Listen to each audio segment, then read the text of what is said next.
Hey everyone, this is Kathleen Choi, Executive Director of Asian Culture Media Alliance and also the host and producer of Asian Voices. Welcome. And tonight we have two beautiful ladies, very well known in the media industry. We have Angela Chi over here and Phoebe Chong Chua to my left. Angela Chi, she is known as the media strategist, on-camera coach, TV host, and speaker.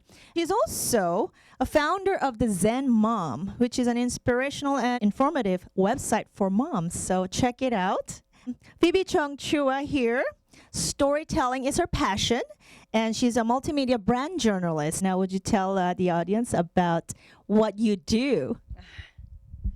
Well, what I do is very similar to what I did in my days with Channel 10, believe it or not, but it's all about the stories. So I was a TV journalist, a news anchor, and a reporter, and I covered stories. Now, a lot of times those stories were crimes and destruction, but then there were times that I was telling stories about a business. Maybe it was a high-tech business. Maybe it was something in, biochemistry. And I was telling that story about the brand. And so when the dots were connected for me is way back when I did an event called 10 Leadership Day. And this was a festival that brought together businesses, nonprofit organizations, and we told stories all around the community about how the businesses were doing good things, how the nonprofits were doing good things, and those stories were there and aired on Channel 10 News. Well, back then you didn't have what you see here, which is all these cameras and iPhones out and being able to stream live on Facebook. So you had to rely on the media. You had to hound that TV journalist, someone like Angela or myself, and say, please, please tell the story. So what I teach today is that every company can be a media company. You can tell your own story. So each of us has now become a little bit of that journalist, even if it is just citizen journalism. So I bring this together and I help brands tell that story by way of creating quality content in the form of videos, marketing, branding. So I get deep inside it, figure out the brand message, and then share that story. Well, similar to Phoebe, we have very similar backgrounds. I came from a reporting, news, and anchor background in Los Angeles and San Diego, at KMBC in Los Angeles, and here in San Diego, as you heard, at Fox, and as well as NBC here.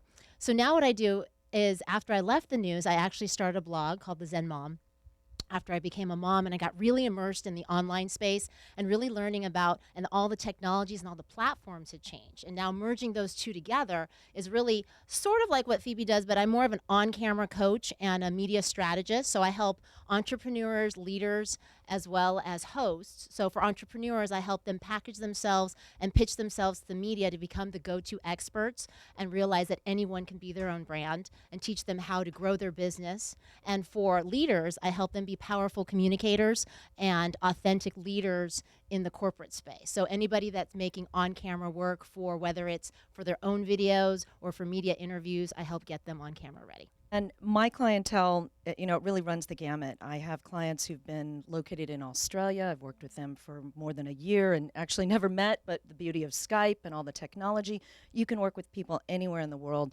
I've certainly done a lot in the Asian community. Many of you will remember from the years of just working with Chinese New Year and the Asian American Journalists Association. Way back in the day, I helped found Americans Helping Asian Children with another doctor who I believe, well, I better not say the hospital because I can't remember where he retired from, but saw him recently, and that's still going well. So they traveled to Vietnam and they do a lot of work there. So that has always been near and dear to my heart. But I really truly believe that the world has gotten a lot smaller. So I have friends who are on my show, guests who are doing amazing things, running businesses located in Thailand, Singapore, anywhere now. It's just that small.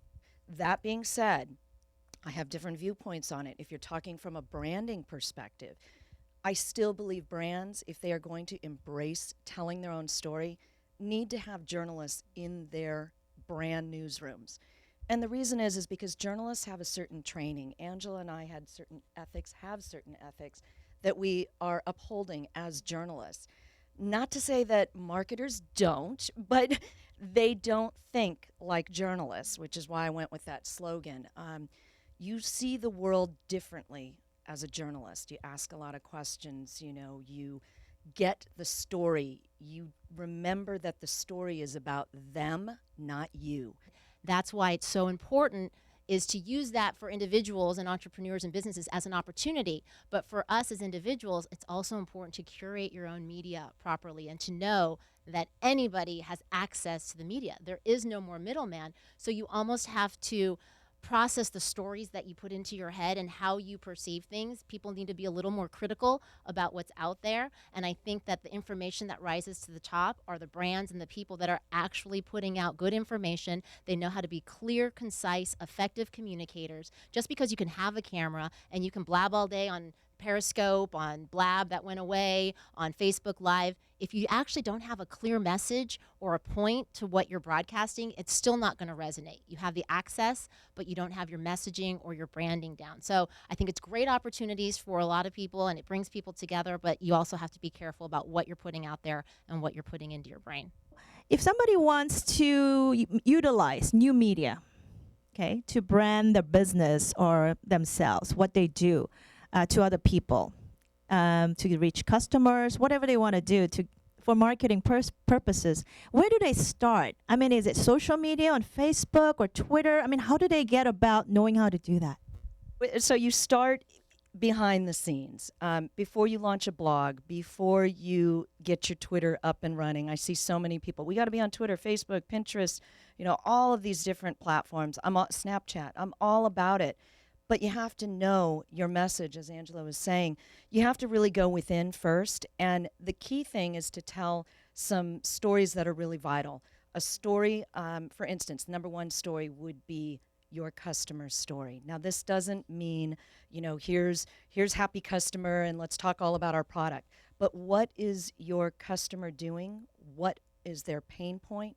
Why are they up late at night?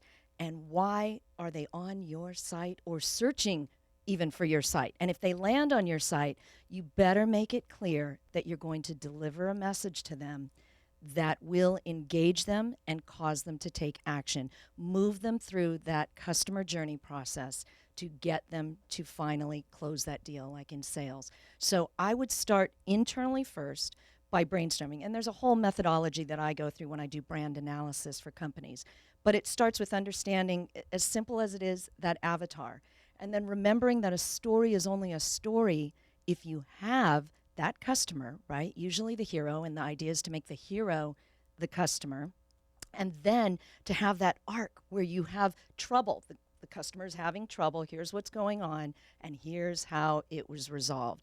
Now that sounds so simple, but if you start watching videos, and what I always recommend is watch YouTube trailers, because literally that's a great way to do it. Although they've gotten kind of lazy, I've seen in some where they just run a portion of the movie, and I'm like, what's that? I mean, but the ones that are well crafted, where they put it all together and you see the bits and pieces of it, and it actually forms a story. For all my clients, whether they're entrepreneurs, hosts, or even executives, you really have to start with who are you, what do you stand for, and what do you want to put out into the world, and your own personal brand in every aspect for your business, for yourself. And then you need to decide what's very important is that these days it's really about sharing and giving. It's not about, oh, I want to be on TV, oh, I want to be famous, oh, I want to sell my product, let me put me out there. Even though it looks like that, it's a lot of the people perceive, the selfies and all that, it's about me. It's about what do you want to put out in the world, and what does your audience want? If you are a health coach, what do they want? If you are a company that wants to sell a certain product, what is the person that is interested in what you're saying? So just putting out information on social media and being on all the networks, if you're not really clear on what you're sharing and what you're giving, people aren't going to be as interested. You may get a lot of followers as a celebrity for different reasons, for doing outlandish things, but as an entrepreneur or a brand or somebody that believes in something, it's really about what are you putting out there into the world. And I would say stick with be aware of all the platforms, but really find what you're good at. If you're a good video person, do a lot of the live videos. If you like Twitter, a lot of people, they grow their followings on Instagram. Some people grow their Twitter followings. And the people that are most successful are the people that are consistent and they follow through and they keep going. So start with who you are, give, and then be consistent. I find a lot of information. If I don't know something, the first thing I do is Google it. And there's so much information out there. It's amazing. And one of the things that I tell everybody too, especially these days when somebody's looking for a job, I say, I'm all about show them, not tell them. So you have a resume, right, in writing. But I always say encourage them to maybe do a video resume of themselves and post it, and then send it to the employer with a link to look at. Because I've gotten video resumes before from somebody when I was looking for interns or somebody who I wanted to hire. So it tells a lot by looking at the person, talking about themselves, the persona, and the way they speak. And yeah, I think that's a really great tool. What do you think about that? Video is great. If you're going for a position, many jobs are now actually asking that. And they're requiring, here's one of the best piece of advice that I can give, and that's that get familiar with all this stuff, because the people who are saying, I don't really like technology, or I don't really want to mess with my smartphone. I teach an iPhone storytelling course, and I can tell you there's some people who are all about it, and then there's some who are really resistant, and they don't want to learn it, and they couldn't be bothered. And I'm like, I don't understand that, because this is going to help you on your next job. It's going to help you build your brand. It's going to help you on your personal vacation, so that people actually want to watch your home videos. It's just going to make it better. So learn these things, because they're very much becoming overall a part of the skill set, regardless of the job. And if you are an executive or a CEO, you better be on LinkedIn. It's really important. People want to see authentic leadership and an authentic person wherever, and everyone has a story. And then in my training, I call it you amplified. Because a lot of times when we go on camera, you don't want to be someone different. You want to be you, but you want to be amplified. Because when you're on camera, you're on video, it's just a little bit more of you.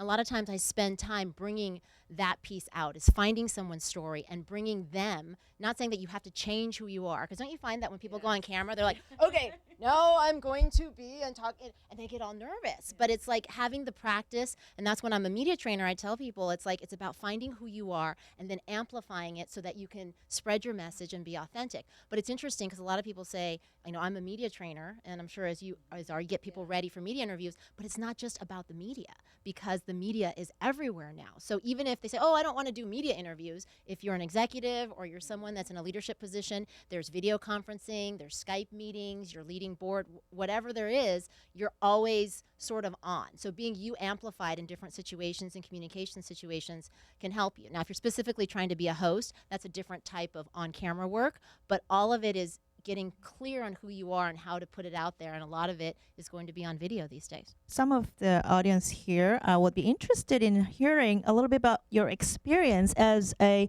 TV show host versus a news anchor. I mean, sometimes I'm sure you had to have gone out there in the field and then cover live stories. And I mean, what was your experience like, the first time you did that? I used to work at Paramount Pictures in Hollywood.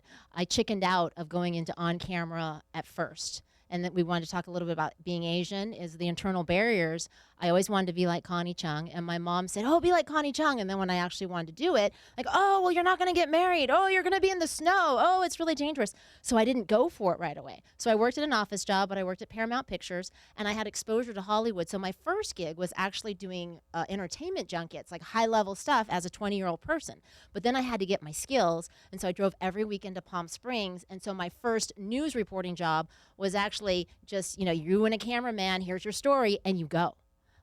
There's your on-the-job training as a journalist. Although I studied journalism and I studied communication, but nothing beats on the job. So even though I had exposure to all the Hollywood and I had big things going on, to actually become a journalist, you have to learn how to get the story, how to interview people, and you were sent out into the field, and you did that. And I worked my way up from small markets, made it back to my hometown of Los Angeles, and then also came to San Diego. But so the first thing, I got exposed to Hollywood, and then I had to do the real journalism stuff, which is not as glamorous, but it's about getting the story and being a journalist. So I was actually very fortunate. I started my career here in San Diego, but that usually never happens. So I'm native San Diegan and wanted to be a journalist since the age of 12. And actually, Connie Chung was one of them. But during my career, I was going to say I was always mistaken. Like they go, "Aren't you the Chung? Connie, right? Phoebe Chung." I'm like, what? They're like, even now. Yeah, I know. I know. I was like, yeah, Connie Chung with a much smaller salary. here in San Diego. But so for me, I was involved with another minority group called the California Chicano News Media Association. Very fond. I don't even know if it still exists, but it was great. It gave me my first opportunity at the age of 16 years old to be an anchor and a reporter in a mock studio at San Diego State University. We spent 2 weeks on the campus during the summertime, so I felt all grown up staying on the campus. And we produced a newspaper, and we did, who did I interview? Chief Collender, maybe? It's dating me, but yeah, it was way back then, and there was a lot of police brutality going on. I was scared to death to interview. I mean, I hear I'm super, super shy, and people always go, how's that possible? No, I really am kind of a little bit of I did an episode on this, introverts and extroverts. I'm really a mix. So I had to challenge myself to come out of my shell and do it. Because I wanted it so badly, and I was like, if you can't hold a microphone and ask a question, you better kiss this career goodbye. So, I went within, and it's much like, in my opinion, my daughter, who's now turning 21 this weekend, as a matter of fact. Thanks. She is an actress. She's studying and graduating with a BFA. And so when I see her on stage, I'm like, wow, it's the same thing. You pull from within. She doesn't like the news, but it's the same kind of thing. So I started my career that way. And then there was, at the time, a position with Channel 10 called the Minority Trainee Reporter. And they don't have this right now, but I started in that position, and went from there to becoming a news reporter full-time, and 2 years later was the anchor of, I guess we called it Good Morning San Diego at that time.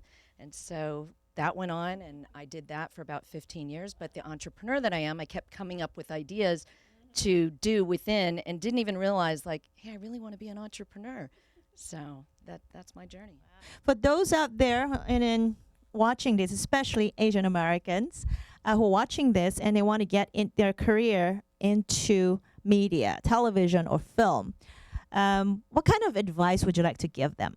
Do not give up. That really is it right there. Whatever you're doing, if you are an entrepreneur, if you are someone who wants to build a business, if you want to get into TV, if you want to be an actress, get a thick skin. Don't give up.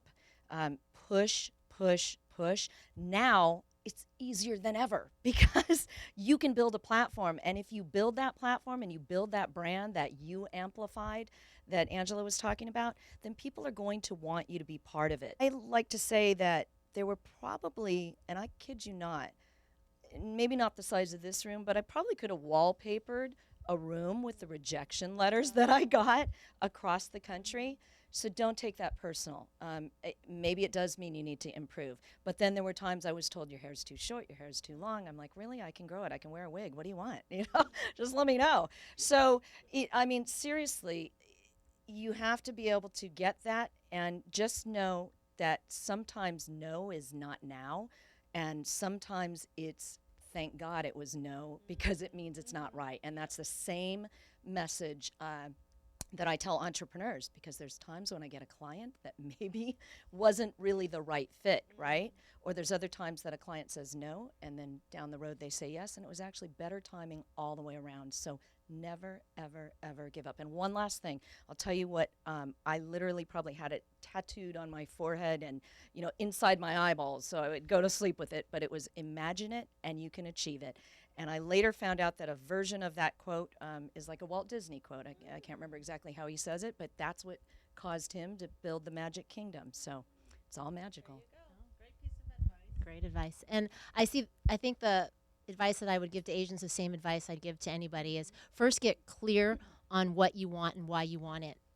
Don't go into performing because I just want to be famous or I want to be on TV. You really kind of have to have a reason, or you're not going to survive the business. You have to really make sure that this is something you want to do, whether it's television, news, that you really want to do it. And then you will sustain because you're driven by something else besides just chasing that shiny object. With that being said, it's also, once you get into it, sometimes you just have to go for it, and sometimes you can pivot. Because the media is a broad term. When you're just starting out, you just have to try it out, see if it works. And a lot of times you're like, I don't like this. And it's okay to change your mind if you've given it your all, you've decided you want to do it, and you stay consistent. But there are times where I tell people where, you know what, I know you set your mind to it, but you can pivot. There's so many opportunities that come about. And for Asians specifically, I'd say don't stop yourself before you start. And that's one of the reasons why I was saying that I didn't go into news first. I always wanted to be a broadcast journalist from when I was very little. What stopped me? And I say that to a lot of my clients. There's the internal barriers that we all have that sometimes say, oh, I can't do this. And you'll go to panels and people tell you how hard it is, especially in the entertainment industry. The news is another tough business, but there's a different skill set of the entertainment. It's a consistent, I was a host. And when you're a host, when you're a journalist, you get a job and you have a contract and you stay. When you're a host, it's like being an actress. You go in every single time for a different audition and no, yes, no, and it doesn't really matter. It's not about you. It's about what they want. So you have to be thick-skinned in that. But ultimately, don't give up before you start and break through your internal barriers. And if it's something you want to do, don't let your parents' voices stop you, your internal voices stop you, and go for it and then decide if it's for you. So if there's one last thing that you'd like to share with us, what would that be? So my advice to you is this. Right now, you can build a brand. No matter what you are doing, no matter if you have this, what you might call safe job, no such thing, but corporate job, build that brand now. Pick a passion and start developing. Start testing your skills. That might be, like Angela said, go where you are best. That might be video, that might be photography, that might be podcasting. Still tons of room for podcasters to grow in this space. So start there and build that out, because I promise you what you're going to see, and you can come back and hunt me down, I'm all over the web, and say, aha, you were right. But what you're going to see in 2025, like I ask in my podcast, is you're going to see more brands. You're going to see the media mixing brand messages. CNN already does it. The New York Times does it, meaning they tell branded stories, but it looks and feels a whole lot like news. So podcasting is a great place to start. If you don't want to, get all up in the video, that can be kind of comprehensive. You can just simply turn on your phone and start recording. If you have questions about that, I am more than happy to talk to you about it, and you can contact me at thinklikeajournalist.com. I really want to say that just to everyone out there, that your voice and what you have to say matters. And I think that goes for everyone. If you have something that you want to put out into the world, these days it's so accessible, you can do that. People need to see our images, our voices, and in the media, and it's important. And not to stop yourself before you start. And not just in the talent portion, but also in positions of power and positions of writing. And if you're in the Hollywood and you're interested in that area, you need to really be part of the making of it, as well as the creators, as well as the talent. And if you're an entrepreneur, then you have control over your own brand, just as Phoebe said. And I'm not just talking to Asians, I'm talking to everyone, but your voice matters. I mean, we've seen the political climate and everything that's going on. We need to put good information out there, stories for good, your story, whatever it is, and people need to start speaking up for themselves and putting out what they believe in, because I just feel like there's so much chaos and so much craziness out there. You need to put out meaningful things.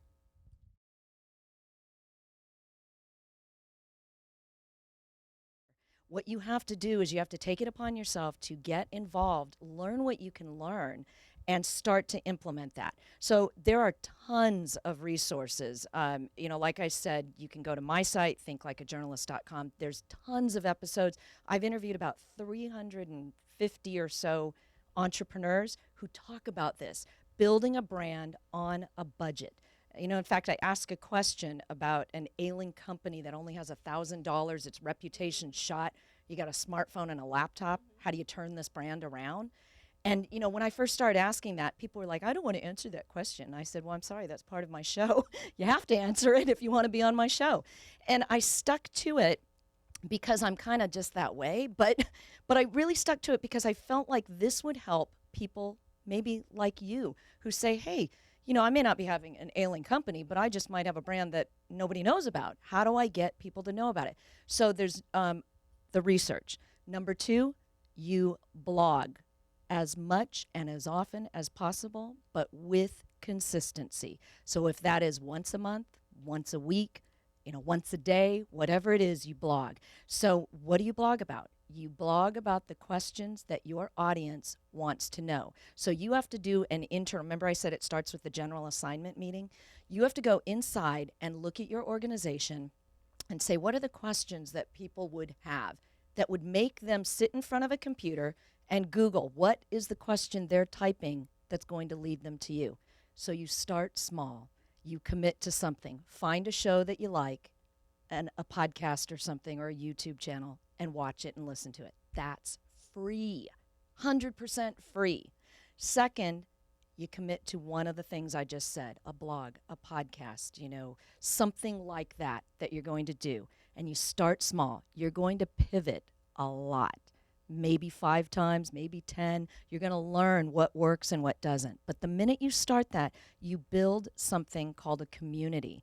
And that community gives you the momentum, and it's like this snowball rolling downhill. So once you start that, it really comes about. You can take all your expertise that you already know, and now it's just about amplifying it and putting it out there so people can see it. Because right now you're dealing with clients one-on-one, and that's what I tell my experts. It's like you're good at something, you want to put it out there, but you're only dealing with people one-on-one. You have a whole world out there that can learn from your expertise. And video is the most effective, but you can try other avenues first, but really about figuring out what your expertise is and start sharing it, like she said, with the blog. And you can position yourself as an expert. And then once you position yourself as an expert, then you can get the media exposure, but really taking what you're good at and amplifying it. So step by step. You'll get do you have a blog? Okay, that's the first step. Yeah, start thinking about the things that, like all the questions that your customers ask you, or the things that you do in the session, or the things that you're passionate about. Just lay out, like we can do a training session right here. Write down like 3 or 4 main topics that that if someone went to your website, they'd be like, what's that question? And answer that question and make a blog out of it, make a video out of it, whatever you want to do. But think about what your audience wants and then give it to them.